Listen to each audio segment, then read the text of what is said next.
Leite, a palavra é sua, por favor. Tudo bem? Vocês me ouvem bem? Dá um salve aí se está a voz. Estamos te ouvindo bem. Estamos te ouvindo então, bem. Salve, salve. Agradecer a quem ainda não chegou, mas já está aqui fazendo o nosso passo. Agradecer tantas forças antepassadas que também mantêm os pilares, mantêm as traquinagens, mantêm os princípios, né? Mantém a origem, muito mais do que o começo. O que a gente tem é origem. E a origem, ela está em cada ponto de uma teia, em cada ponto de uma encruzilhada. Cada vez que a gente abre uma porteira, toma um copo d'água, brinca com as crianças, toca a própria pele, a cada gesto cotidiano, pensando como o Ney Sodré também ensina, a partir de uma percepção trágica e divina do corpo e do cotidiano, a gente reencontra a ancestralidade.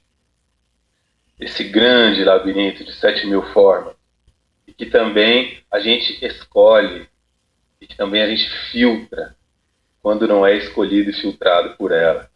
Essa grande base, esse grande oriente que temos, que é a ancestralidade. E nós temos muitas figuras que representam a nossa ancestralidade, né? Então, salve para toda a gente que está colando aí. Eu ouvi falar de Taboão da Serra, Sabuão da Terra, Vitamina de Lugar. E toda a gente tem uma porrada de gente boa aí, uma gingada, uma malungagem cabulosa. Eu compreendi errado, talvez.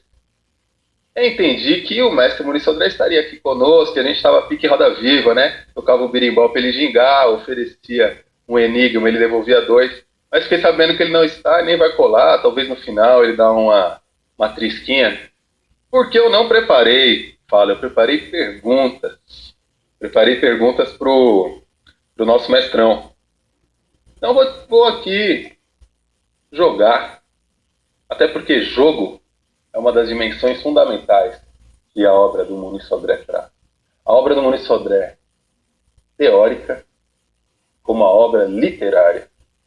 Eu digo sempre em cursos, em esquinas, em botecos, nas madrugadas, com meu povo, que a obra literária de Muniz Sodré é inigualável aqui nesse país. Ela é o que não cabe em nenhum molde ainda. A ginga, tão estereotipada e tão fundamental para nós, ela está presente ali nas brechas, nas entrelinhas da ficção do Muniz Sodré. Santo Gris, que já tem um segredo no próprio nome, é um livro de histórias da capoeiragem, mas não apenas para nós capoeiras. A Lei do Santo é um livro de vãos, de fundamentos, mas não apenas para candomblecistas. Além dos livros da chamada literatura de suspense, que alguns chamam de literatura policial. Então, como ele brinca com o verbo, é fundamental para ser um imã à arte da ficção que ele faz. Quando ele deixa o inacabado nas suas histórias, mas ao mesmo tempo ele não deixa sem clímax. E isso não é fácil. Você apresentar um arremate, uma rasteira bem dada, elegantemente, vagarosa, e ao mesmo tempo falar que o jogo continua. Isso em vários contos de Muniz Sodré surgem e nos encantam. Seja o Negro Velho, seja a iniciação que o destino oferece quando sugere um nome, seja a tomada do lugar. Então, o que você vê Muniz Sodré desenrolar na sua teoria, dando a força do que é território, dando a força do enigma que é sermos pretos num país e ao mesmo tempo sermos miolo, sermos centro desse país e beirada, ser margem, está nos contos dele. Então, qualquer tentativa de compreender ou de propor caminhos para a história do Brasil que continuem apenas como uma avenida de mão única, não vão dar conta. Seja da nossa grande mina de contradições, que é esse país, em qualquer quebrada, em qualquer beco, em qualquer academia, a gente vai ver isso. A gente vai ver o que não cabe na moldura mais quadrada. Eu compreendo a obra do Muniz Sodré de uma certa forma semelhante à obra de Frantz Fanon, porque ela é tão vasta que ela é bebida, ela é selecionada de várias formas. O nosso grande parceiro Davidson Costa, ele fez um doutorado chamado Por que Fanon, né? Porque agora ele mostra que Fanon é tão grande, tão cabuloso, que cada colheradinha, cada banca, cada turma foi ali e pegou o Fanon que lhes interessava. E muitas vezes calava sobre a página seguinte, calava sobre o que lhes picava. A obra do Muniz Sodré também. Por que ela não dá avenida de mão única? Ela mostra os 7 caminhos da encruzilhada. Eu compreendo que Muniz Sodré, assim como vários dos nossos, que até já fizeram passagem, como Lélia, como Guerreiro Ramos, como Abdias Nascimento, como Beatriz Nascimento, elas são uma unha afiada e ao mesmo tempo uma pluma venenosa, traquinagem, uma armadilha para o que a gente chama de colonial. Então não cabem, são muito mais antigas do que esses termos que vêm, que são modas, né? Como decolonial, não cabe nisso. Eu estudei muitos meses, né? Mais de um ano estudando o que hoje se chama de decolonial. Existe até uma autora boliviana, Aymara, boliviana, Silvia Ribeiro Cusican, que eu gosto, que ela diz: anticolonial é uma luta, pós-colonial é um sonho, um desejo, decolonial é uma palavrinha entojada da moda. Então, com todo respeito às pessoas que lutam num campo, e as pessoas merecem muito respeito, esse conceito para mim não dá conta dessa grandiosidade preta que já muito antes de Do Céu, de toda essa banca Quirrano, Maldonado, Grossfogo, pessoas que eu leio, sugerirem compreensões da arquitetura dos países colonizados, na subjetividade, na economia, no bolso, na arquitetura material, na forma como as cidades se distribuem, na forma como o espaço é calculado, medido e transbordado pelas pessoas que se livram das suas amarras. Mas muito antes a gente já tinha o que não cabia em formas que muitas vezes anestesiam e relativizam a quilombagem. Porque a quilombagem, ela não cabe no bom mocismo. A quilombagem, ela sugere amizade, ela sabe da importância dos aliados, dos contrários, mas ela vai no miolo e na beirada do que é colonização. Então, eu não creio que nós precisamos usar chancelas ou conceitos de fora para dentro para alçar essas teorias, essas práticas, essa carne de pensamento para o seu grande lugar. Mas com respeito, a gente vai que vai. O grande Muniz Sodré, para mim, ele ensina o valor do território. E como eu disse, vai muito além do que é prevalentemente qualificado como Nagô, ou Congo, Angola, em Candomblé.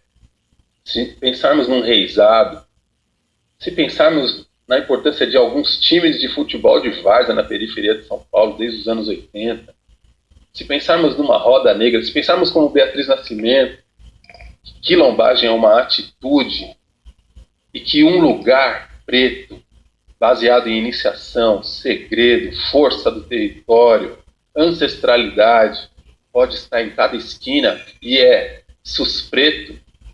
Cada lugar desse está na alçada da mira dos fardados e dos governantes. Essa quilombagem, esse pensar africano, ele até mesmo transcende um Ilê, um Inzó. Quando eu compreendo que Muniz Sodré apresenta a força, a gama, a necessidade de pensar e de fazer território, de colocar os poros vivos no território, eu lembro, por exemplo, de uma história que eu ouvi sobre o mestre Divino, um grande mestre de bateria daqui das escolas de samba de São Paulo, de mais do que uma escola, mas notório também pela presença na Mocidade Alegre, aqui da Zona Norte, e que ele dizia que aqueles mais velhos, na época que o samba não era apenas uma capa de CD, né? Na época que o carnaval não era uma festa com sanguessugagem oficial. O mestre Divino dizia de que naquelas escolas humildes, de terreiro, aceso, onde a bateria tocava, onde as pessoas tinham seu fundamento de encontro, onde era perigoso estar ali, assim como a gente tem as invasões. Uma das resistências negras à ditadura civil-militar desse país se deu nas escolas de samba. Está aí a costela rachada do nosso mestre Carlão do Peruche, está aí o tiro que o grande mestre Zé Maria tomou, está aí a prisão de Geraldo Filme. E aí mestre Divino dizia de que as pessoas que muitas vezes nem sabiam ler e escrever com a caneta, elas entravam numa roda, a bateria fervendo ou serenando, e iam na regra do jogo, que é balançar o corpo conforme a rítmica, e a poesia sugere, elas iam assinando com os seus pés naquele terreiro o seu nome. Então, seu Avelino, dona Prisciliana, pessoas que às vezes não sabiam escrever com a caneta no papel, marcavam o território da escola de samba e marcavam a si mesmo como território. Então, uma roda é muito mais do que um círculo. Isso, para mim, é fascinante quando a gente pensa também que essa africania não cabe nem nesse bairro, nem nessa cidade, nem nesse país. Ela vai da Patagônia até o Alasca, todo lado de cá do Atlântico, até o Pacífico colombiano, onde eu estive, você vai ver essa africania ter princípios similares. Então a gente tem aí um jogo entre o território material, miúdo, o território da roda, o território da encruzilhada, o território da porteira, o território da cidade, às vezes o território nacional, e o espaço que transcende esse território, que é o espaço diaspórico. Por isso, nacionalismo nenhum daria conta dessa grandeza, dessa sensibilidade, porque a gente vai encontrar essa palencagem nos palenques, nos combis, nos maruns, nos quilombos, de muitos cantos dessas Américas. Muitos cantos. Muniz Sodré apresentou isso. Muniz Sodré apresentou, desculpem, como a reposição cultural negra aqui nesse país, ela lidou com essas formas de diferença simbólica. Eu estou falando de iniciação, estou falando de culto dos mortos, e elas foram reelaboradas aqui nesse território, mas não houve nada de harmonia. Não houve nada de cartão postal. Basta ir para os interiores e favelas e ver como essa marca preta é tratada. Imagine isso há 20, a 30, a 40, a 50, a 80, a centenas de anos. Então a originalidade negra, como o Muniz Sodré nos ensina, em ter vivido uma estrutura dupla, em ter jogado com essas ambiguidades do poder, que tornou possível implantar instituições paralelas, como as nossas irmandades. As nossas irmandades e confrarias são fundamentais. Por exemplo, os raríssimos escravizados que sabiam ler e escrever no século XIX aprendiam nas suas irmandades, lidando com essa fresta, com esse mistério entre pretejar um espaço eclesiástico dominado por mãos e cabeças brancas e ir para a rua com esses saberes, e na rua sofrer outras perseguições. Então, esse contínuo, essa continuidade africana, que gerou uma descontinuidade cultural dessa ideologia ocidental, ela foi e é atuante. Existem algumas questões que hoje no Brasil tétrico que vivemos, nesse Brasil pitoresco e brutal que vivemos, nesse Brasil que nem os pesadelos mais criativos daria conta de se conceber, existem algumas percepções que a gente ganha quando lê a obra de Muniz Sodré que podem nos ajudar a não cair em armadilhas. Não significa dizer que as armadilhas não existam, mas significa talvez virá-las para quem está colocando essas tocaias debaixo das nossas solas. Quando a gente pensa o que Roger Bastide já falava lá no começo dos anos 50, uma pessoa no candomblé, Roger Bastide dizia, ela pode se adaptar perfeitamente aos males e bens desse desenvolvimentismo brasileiro. A gente vê também o uso de muitos painhos, né, de muitos governantes, do que a gente qualifica como cultura negra. Muitos. não cabe idealização.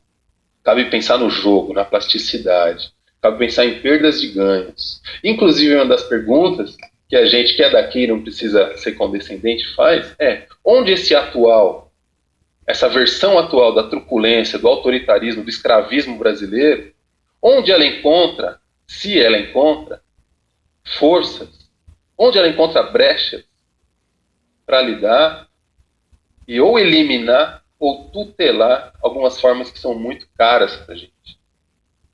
Por que respondemos e por que reverbera tão forte o autoritarismo brasileiro? Porque os nossos aspectos de luta, de liberdade, a gente já tocou, a gente já falou e vai continuar falando.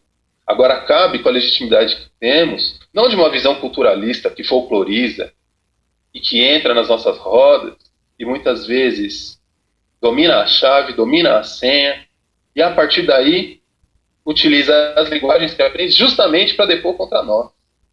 Justamente para dizer que não, eu também fui iniciado nessa roda, então eu não passo o que o racismo institucional, estrutural, nos oferece. Eu não sou mordido no calcanhar por essas piranhas, porque entrei em uma ou em outra ordem. Não. Se a gente for para os enigmas que o Muniz Sodré nos abre, quando ele pensa que o jogo, esse jogo da presença, ele é capaz de combinar liberdade, invenção e respeito às regras. Não tem jogo sem regra.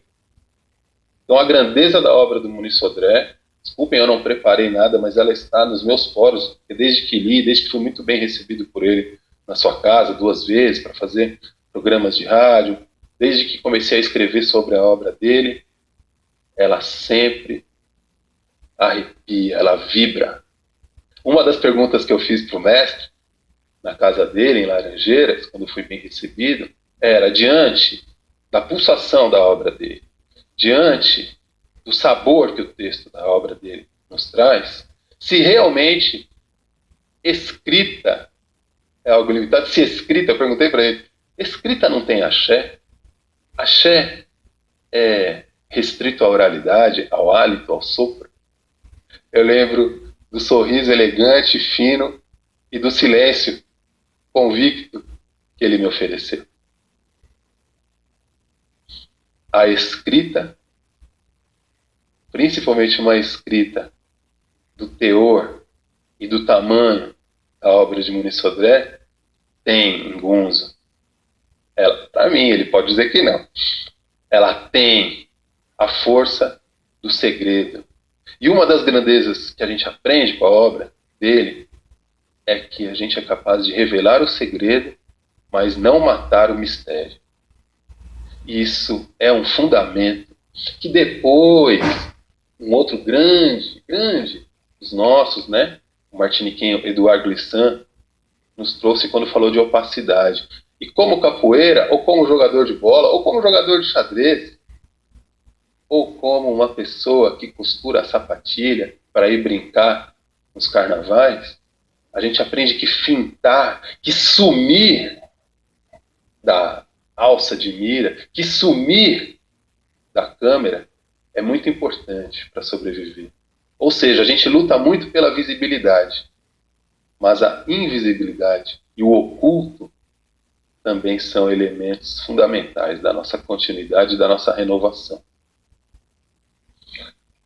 Aprendo que nessa época em que tudo finge que aparece, nessa época em que pensamos que as coisas estão todas expostas, de tanto bombardeio informacional, é no oculto, é no sussurrado, é na metáfora, é na força da imagem. Imagem é muito mais do que o que se vê. Imagem é aquilo que o coração sente. Então, um perfume tem imagem, uma melodia é uma imagem. Não é apenas uma figura visual que é uma imagem. Eu compreendo que na obra de Muniz Sodré já está ali o diálogo que Glissant vem trazer depois, quando ele fala de opacidade. Diante dessa visibilidade desse sistema que não nos considera humanos, e aí está a força da cultura, da nossa cultura, que é afirmar a humanidade diante do desejo de eliminação, diante da morte social. O escravismo oficial pode ter acabado, mas o modo de produção psicológica, o modo de produção psíquica persiste. E está aí a batelada de corpos, recebendo tiro dos fardados diariamente. Isso não é novo, isso está apenas sendo gravado hoje. Então essa morte social permanece.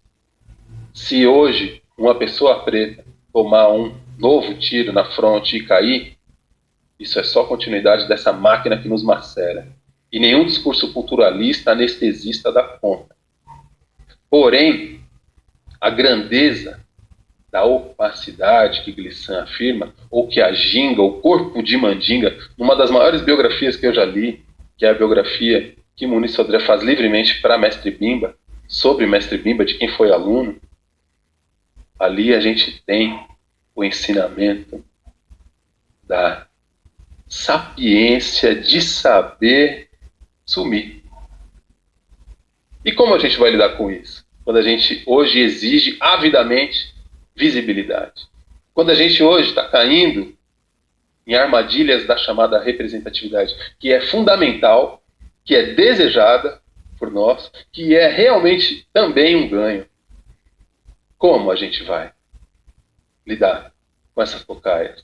Porque os senhorzinhos, nas suas versões do judiciário, nas suas versões governantes, nas suas versões das elites financeiras, eles já estão dando nó em pingo d'água. A gente continua propalando uma noção de identidade avenida de mão única. Quando as grandes formas, as grandes forças da gente se identificar e da gente se cultivar há no mínimo 5 séculos, quando a gente começa a falar desse país aqui, mas há muito mais do que 5 séculos, elas pedem a visibilidade, elas mostram a força da aparência. Samba, o dono do corpo, o terreiro e a cidade, e principalmente a verdade seduzida, esses 3 livros de Muniz Sodré, mostram justamente isso. Que a aparência, ela é gama, ela é grandeza.